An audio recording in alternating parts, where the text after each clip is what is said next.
திரு காலச்சக்கரம் நரசிம்மா அவர்களின் காமதேனுவின் முத்தம். தேனப்பன் தன் ஸ்கூட்டியில் பெரிய வீட்டை நோக்கி சென்று கொண்டிருந்தான். குமரக்கோம் நிகழ்ச்சிக்கு பிறகு காண்டிபனுக்கு தரப்பட்ட முக்கியத்துவம் குறைக்கப்பட்டு இவனுக்கு மவுசு ஏறிவிட்டது. பாண்டி சகோதரர்கள் எல்லாவற்றிற்கும் இவனைத்தான் தேடினர். சிவனேசனை கணக்குப்பிள்ளை பொறுப்பில் இருந்து நீக்கியதும் பெரிய வீட்டார் அந்த பொறுப்புக்கு ஆள் தேட தேனப்பன் தன் அண்ணனையே அந்த பதவிக்கு பரிந்துரை செய்தான். அவன் அண்ணன்தான். மாதப்பனை பெரிய பாண்டிக்கும் அவனுடைய சகோதரர்களுக்கும் உடனேயே பிடித்து போய்விட்டது. ஆக தேனப்பனின் கொடிதான் பெரிய வீட்டில் பறந்து கொண்டிருக்கிறது.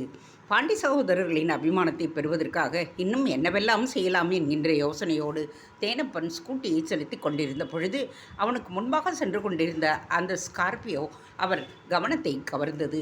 அதன் ரெஜிஸ்ட்ரேஷன் நம்பர் அவன் சிந்தனையுள் பல்ப் ஒன்றை எரிய வைத்தது. பெரிய வீட்டாரின் பரம வைரியம் அவர்களுடைய தாய் மாமனுமான காசிலிங்கத்தின் வண்டிதான் அது. தேனுகா பிறந்த பொழுது தன் அக்கா பாஞ்சாலிக்கு சேர வேண்டிய 100 ஏக்கர் மஞ்சக்காணி நிலங்களுக்கு பத்திரங்களை கிடாசிவிட்டு போனவர்தான். அதற்கு பிறகு கோவூரின் பக்கம் வரவே இல்லை.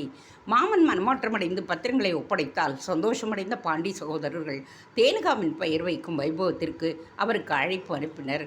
உடைந்த கண்ணாடி ஒட்டாது, நல்லா இருங்க என்கின்ற ஒரே வரியை பதிலாக அனுப்பியிருந்தார் காசிலிங்கம். என்ன மனுஷன், கூட பிறந்த அக்காவை பார்க்கணும்னு கூடவா ஆசை இருக்காது? மாய்ந்து மாய்ந்து போயினர் பெரிய வீட்டு மருமகள்கள். அதற்கு பிறகு 18 வருடங்களாக கோவூர் பக்கமே தலையை காட்டாத காசிலிங்கம் இப்பொழுது கோவூர் சாலையில் எதற்கு போகின்றார்? ஒருவேளை கடைசி மருமகள் தமயந்தி உடல்நலம் சரியில்லாமல் ஆஸ்பத்திரியில் இருப்பதை அறிந்து மனம் மாறி பெரிய வீட்டுக்கு சென்று குசலம் விசாரிக்கப் போகின்றாரோ? மெயின் ரோடிலேயே பாலத்தை கடந்து சென்று இடதுபுறம் திரும்பினால் கோவூர் வந்துவிடும். நேராக சென்றால் முதல் வலப்புறமாக திரும்பி வயல்வெளிகளை கடந்தால் பெரிய வீடும் வந்துவிடும்.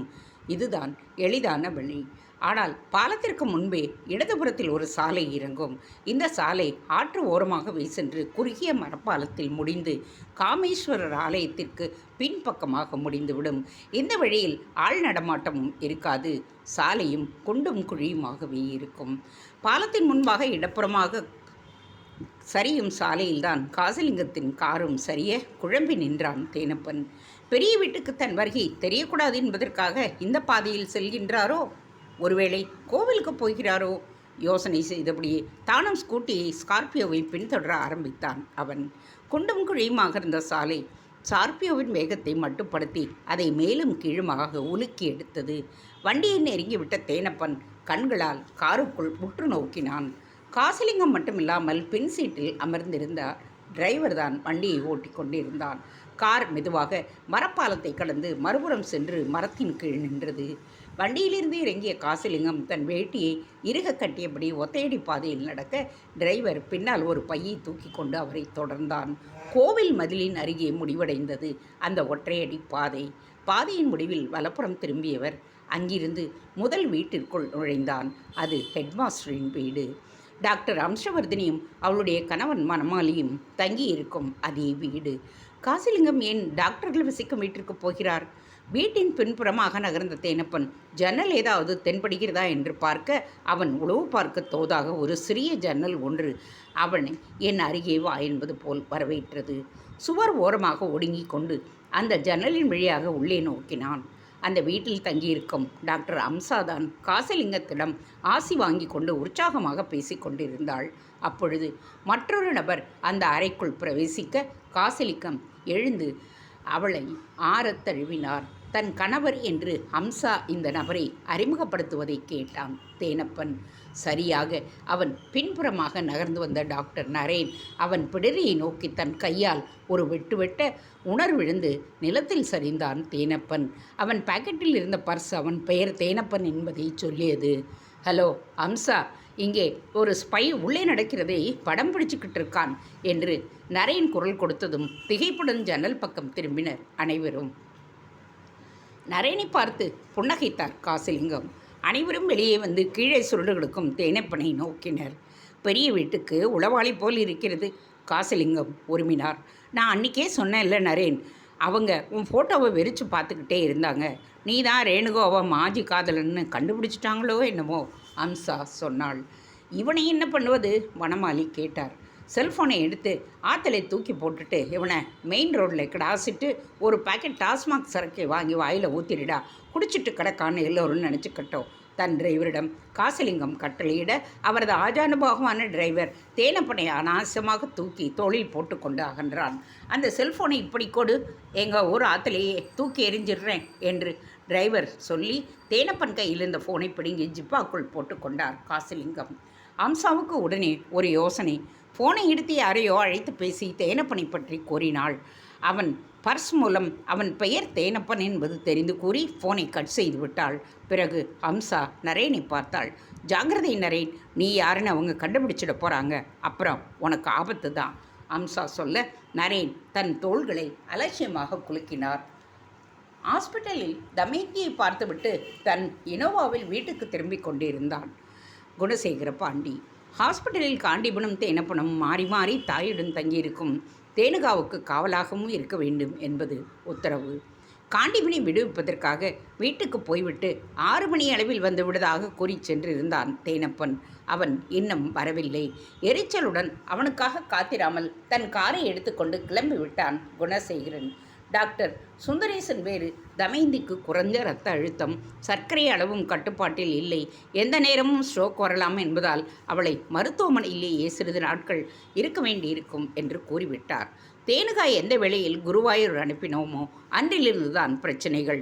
இப்பொழுது தேனுகாவிடம் மீண்டும் மகிமையில் தோன்ற துவங்கி பிரச்சனைகள் ஒவ்வொன்றாக தீர்ந்துவிடும் என்கிற நேரத்தில் தமயந்தி உடல்நிலையை கெடுத்து கொண்டு விட்டாள். இந்த பாவி தேனப்பன் எங்கே தொலைந்தான்? எரிச்சலுடன் அக்சிலேட்டரை அழுத்த பாலத்தின் திருப்பத்தில் எதிர் திசையில் விழுந்து கிடந்த தேனப்பனின் மீது அவருடைய பார்வை படிந்தது. அடப்பாவி, தேனப்பன் தானே அது? ஏதாவது விபத்தா? தனக்குள் கேட்டபடியே காரை நிறுத்திய குணசேகரன் நடந்து போய் அவனை நோக்கி குனிந்தான்.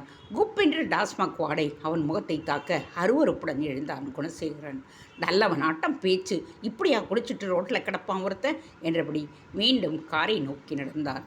வீட்டை அடைந்ததும் திண்ணையில் அமர்ந்திருந்த மாதப்பனை பார்த்தான். மாதப்பா, உன் தம்பி குடிச்சிட்டு பாலத்துக்கிட்ட விழுந்து கிடக்கான், நீ போய் என்ன ஏதுன்னு பாரு குணசேகரன் உத்தரவிட்டான். என் தம்பிக்கு குடிக்கிற பழக்கமே இல்லையே மாதப்பன் கூற அவனை எரித்து விடுபவன் போல் உற்று பார்த்தான். அப்போ நான் என்ன பொய்யா சொல்கிறேன், போய் பாரு, உண்மை தெரியும் குணசேகரன் கூறினார்.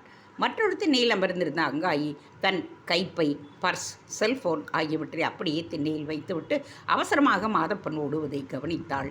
பிறகு நிதானமாக திண்ணையிலிருந்து இறங்கி எதிர் திண்ணைக்கு சென்றாள். தனக்கு இருந்த பரபரப்பில் கேஷ் டிராயரை கூட மூடாமல் சென்றிருக்கின்றான் மாதப்பன். அங்காயி கேஷ் டிராயரிலிருந்து 10,000 தாள்களை அடுக்கி மாதப்பனின் பர்சுக்குள் சொருகினாள். பிறகு சுற்றுமுற்றும் பார்த்தவள் ஒன்றுமே நடக்காதது போல் உள்ளே சென்று விட்டாள். 3ஆம் மாடி. இன்டர்காம் ஒலிக்க குணசேகரன் ரிசீவரை எடுத்தான். எலே குணசேகரா, இங்கே தேனப்ப ஒரு புது கதையை அழுத்திடுறான், என்ன ஏதுன்னு கேளு பெரிய பாண்டி அழைத்தார். என்னமாம் அந்த குடிகார பயலுக்கு? குணசேகரன் கேட்டான். நீயே வந்து கேளு. எரிச்சலுடன் சட்டையை அணிந்து கொண்டு கீழே வந்த குணசேகரன், என்னடா தேனப்பா குடிச்சிட்டு தெருவில் கிடந்த? அவனை பார்வையாலேயே சுட்டெரித்தான். ஐயா, எனக்கு குடிக்கிற பழக்கமே இல்லைங்க, உங்களுக்கு தெரியாதா? சாயங்காலம் ஹாஸ்பிட்டல்லேருந்து வர்றப்போ உங்கள் மாமனோட வண்டி இந்த பக்கமாக வந்தது.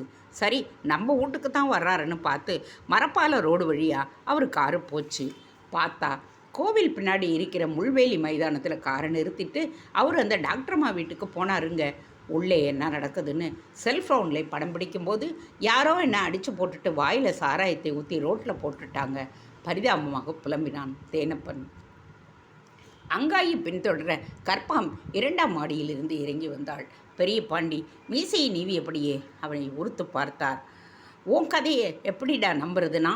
நம்புங்க ஐயா, என் ஸ்கூட்டி கூட இப்போ முள்வேலி நிலத்து பக்கத்தில் தான் நிற்க வச்சுருக்கிறேன், நீங்கள் வேணால் போய் பாருங்கள். ஆமாம் ஐயா, முள்வேலி நிலத்தை தான் சாராயம் காய்ச்சுவாங்க, அங்கிட்டு மரியாதைப்பட்ட எங்கள் வீட்டு ஆம்பளைங்களை நிற்க சொல்லு ஆக்கும். பெரியவரே, இந்த அண்ணன் தம்பி 2 பேருமே களவாணி பயலுங்க, நம்பாதீங்க. அந்த சிவனேசன் இருந்த வரைக்கும் இந்த திண்ணைக்கு மறுவாது இருந்துச்சு. இப்போ இவங்க 2 பேரும் நாடகம் ஆடி களவாணித்தனம் செய்கிறானுங்க. என்ன நீ சொல்கிறீங்க? குணசேகரன் திகைத்தான். இந்த மாதப்பன் கஜானாவில் இருந்து கத்தை கத்தையாக ரூபாய் எடுத்து பர்ஸில் வச்சது அங்காயி பார்த்து தான். அண்ணன் தம்பி நல்ல திட்டம்தான் போட்டிருக்கானுங்க. தேனப்பன் குடிச்சாப்புல ரோட்டில் கிடப்பான்.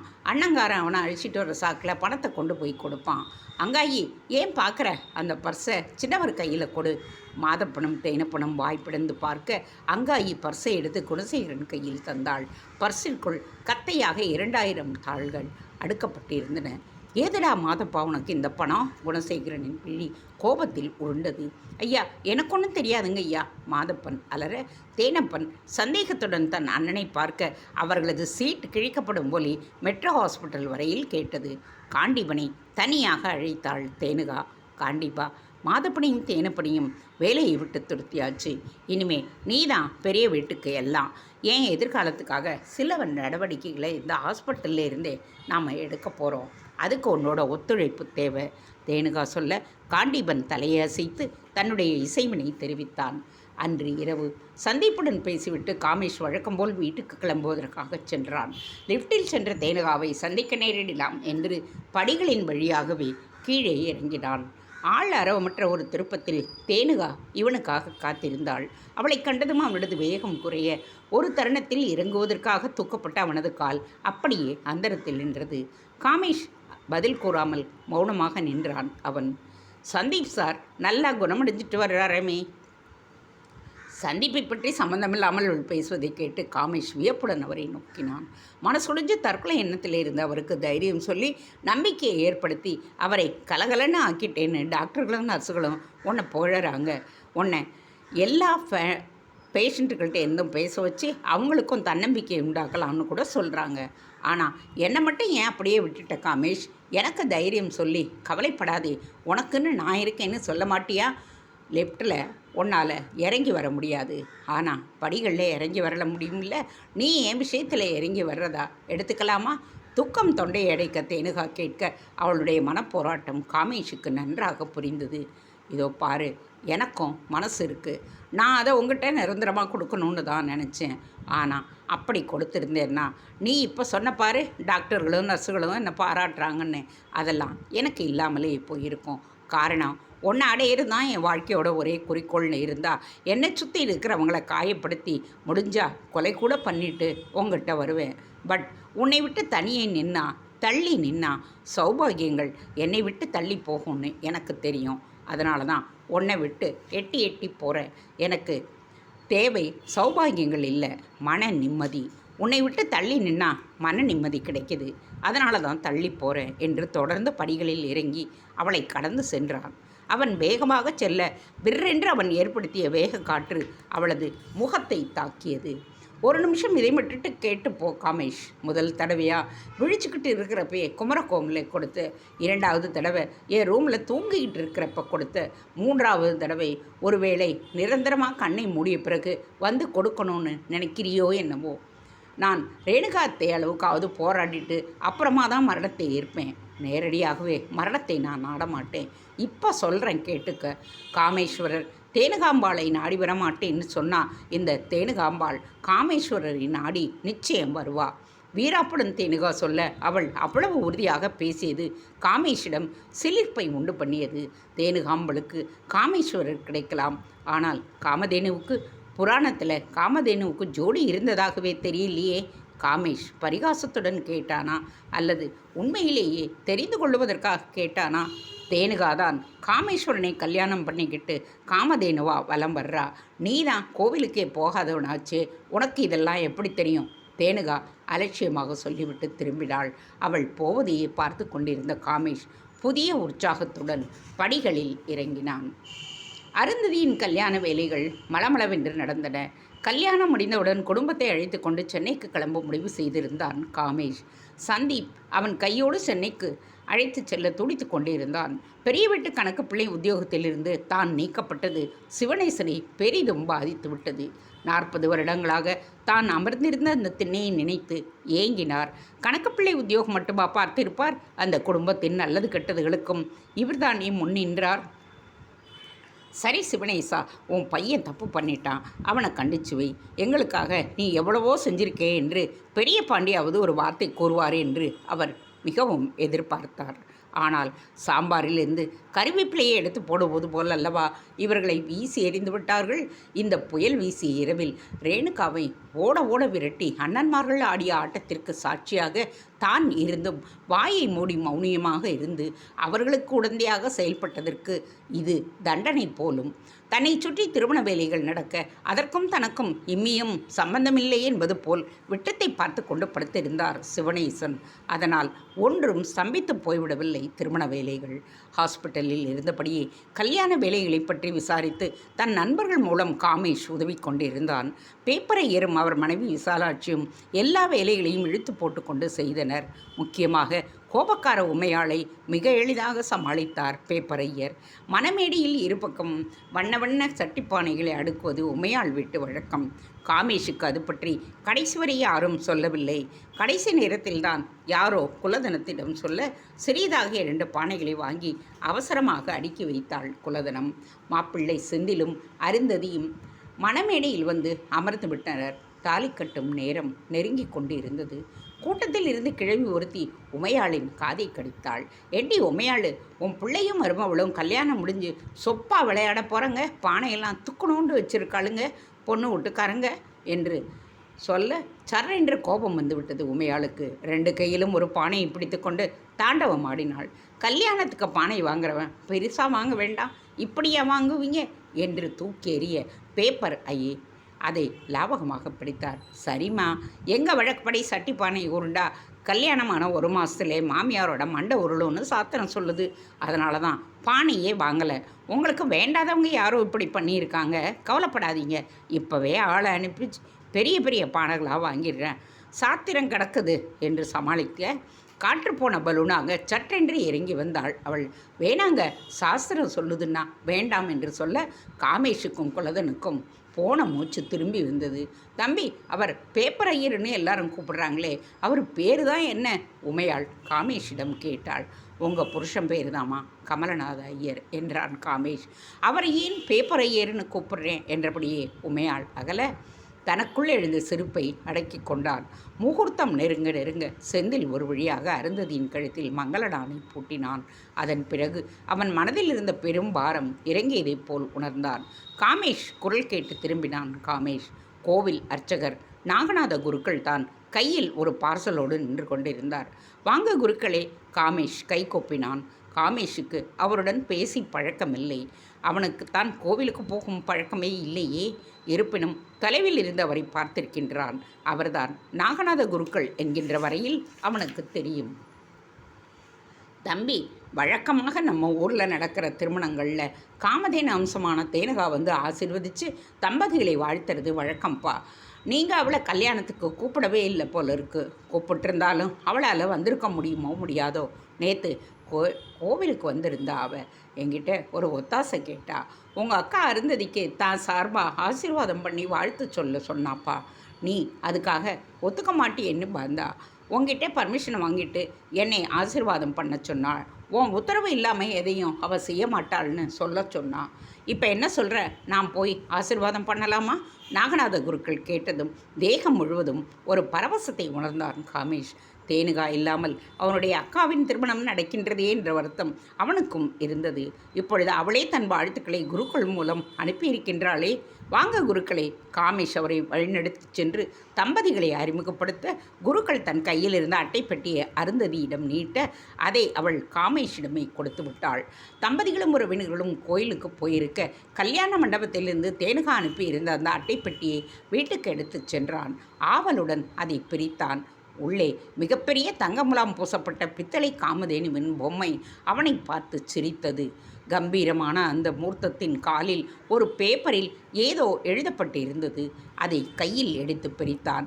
இன்று இந்த காமதேனு வந்திருக்கின்றாள், விரைவில் இன்னொரு காமதேனுவும் வருவாள் தேனுகா என்று தன் கைப்பட எழுதியிருந்தாள். காமேஷ் உருகி போனான். உணர்ச்சிகளை கல்லாக்கி எப்பொழுதும் கோபமும் கடுமையும் மட்டுமே பிரதிபலித்த அவனுடைய முகம் மென்மையாகி குழைந்தது.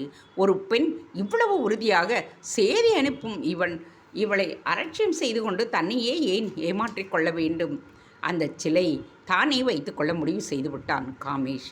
அவனை பொறுத்தவரை தேனுகாதான் அவள் இன்றே அவர்கள் வீட்டில் காலடி எடுத்து வைத்து விட்டாள்.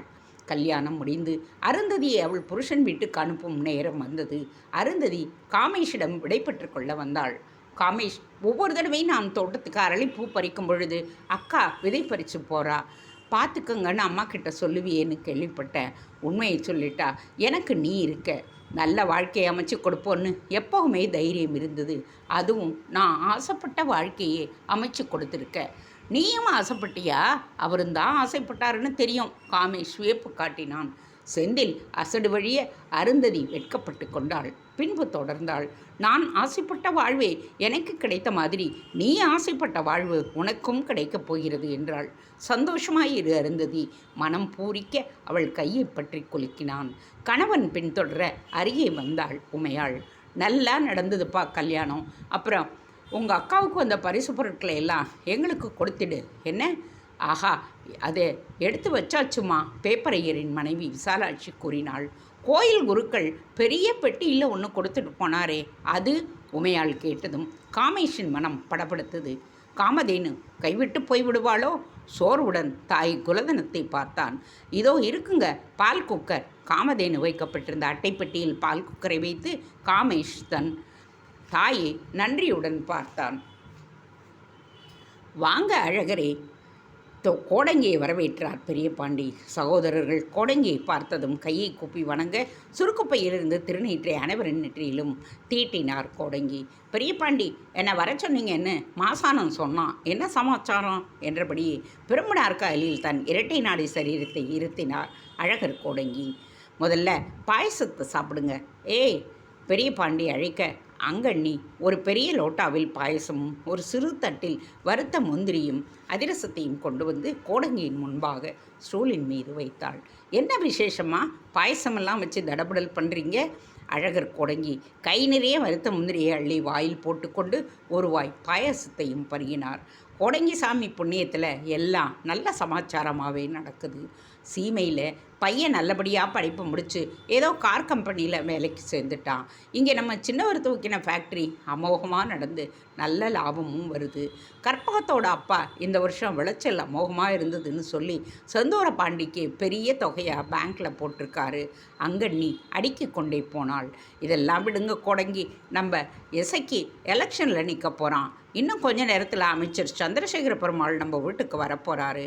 கட்சியில் மெம்பர் ஆக்கிற ஃபாரமில் தம்பிக்கிட்ட கையெழுத்து வாங்கிக்கிட்டு இங்கேயே பத்திரிக்கைக்காரங்களை அழைத்து பேசவும் போகிறாரு. நல்ல நேரத்தில் அவன் கையெழுத்து போடும் பொழுது நீங்கள் கூட இருந்தால் நல்லா இருக்கணும்னு தான் எசங்கி சொல்லிச்சு. அதுக்காகத்தான் உங்களை கூட்டி வர சொன்னேன். பெரிய பாண்டி வழக்கம் போல் தன் மீசையை சுட்டு விரலால் நீவியபடியே மகிழ்ச்சி பொங்க கூறினார். இசைக்கு எம்எல்ஏவாகி அமைச்சரானால் அரசாங்கமே என் கையில்தான் என்கின்ற எண்ணம் தோன்றிய விடவே அழகர் கோடங்கிக்கு அப்பொழுதே கர்வமும் தோன்றிவிட்டது. எசக்கி இங்கே வா என்றார். எசக்கி அருகே வா. அவனை மார்போடு அணைத்து கொண்டு உணர்ச்சி வசப்பட்டவடாக நடந்தபடிதான் பேசினார். எசக்கி, உங்கள் அப்பன் தான் தோணி ஒரு நாள் பாண்டியம்மனை தரிசனம் பண்ணிக்கிட்டு இருந்தப்ப ஆத்தா சிலை மேலே ஒரு நாகம் படையெடுத்து அதை பார்த்து தான் தோணி என்னமோ ஏதோ ஒன்று பயந்து போய் கூப்பாடு போட அப்போ மாசானத்தோட ஆத்தாக்காரி பிச்சம்மா தான் அருள் வந்து ஆட ஆரம்பித்தா. அப்போ உன் குடும்பம் இந்த நாட்டையே ஆளப்போகுதுன்னு சொன்னாடா. அப்போ யாரும் அதை பெருசாக எடுத்துக்கல. இப்போ நிலைமையை பாரு, அதுக்கு சாதகமாக மாறிக்கிட்டே வருது. நீ உத்திராட நட்சத்திரக்காரன், அரசியலில் பெரிய இடத்த பிடிப்ப, அமைச்சராக நாட்டுக்கு நல்லது பண்ணு, நிச்சயம் முதலமைச்சராக ஆகிடுவ. நீங்கள் ராஜவம்சமாக இருக்கவே தான் உங்கள் குடும்பத்துக்கு தெய்வ கடாட்சம் பொண்ணுக ரூபத்திலே வருது. நீ பார்த்துக்கிட்டே இரு, ரொம்ப சீக்கிரத்திலே நீ முதலமைச்சராக ஆகிடுவ. பாண்டி ராஜ்யம்தான் இந்த ராஜ்யத்தையே ஆளப்போகுது. அழகர் கோடங்கி இசக்கி பாண்டியனை உச்சி முகர்ந்து வாழ்த்தி